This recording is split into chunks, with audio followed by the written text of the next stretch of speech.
இன்னைக்கு கேப்டன் எது செஞ்சாலும் அதுதான் ட்ரெண்ட் இன்னைக்கு சோஷியல் மீடியால. பத்திரிகைகளை என்று சொன்னார் சோஷியல் மீடியால 99% அதுக்கு மக்கள் ஆதரவு கிடைச்சது. எங்க நீங்க பேசுறீங்க மத்தவங்க டிஸ்டர்ப் பண்ணணும்னா கமெண்ட் தூக்கி அடிச்சிரும் பாத்து தூக்கி அடிச்சிருவேன் அப்படின்னு கேப்டன் சொன்னா அதுதான் இன்னைக்கு பிராண்ட். அப்படின்னா நீங்க நம்பணுமோ எனக்கு தெரியாதோ சொல்றாங்க. ஒண்ணுமே தெரியலன்னா கூட எல்லாமே தங்களுக்கு தெரிஞ்சது போல காமிச்சுக்கிற தலைவர்களை தான் இன்னைக்கு நம்ம தமிழ்நாட்டுல பாக்குறோம்.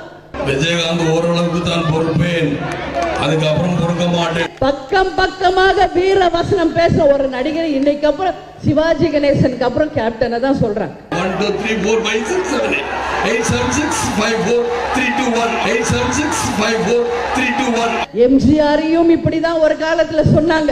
குண்டடி பட்ட பிறகு எம்ஜிஆர் என்ன பேசுறாருன்னே மக்களுக்கு புரியலன்னு சொன்னாங்க. என்னையா என்ன என்ன என்னடா என்ன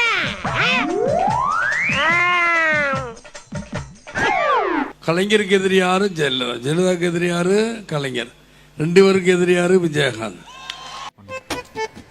ஏய், நீங்களா எங்க வரீங்க? வெள்ளையும் சொல்லியமா தொப்பையை தள்ளிக்கிட்டு உங்களுக்கு தான் சலதான வைக்கணும்.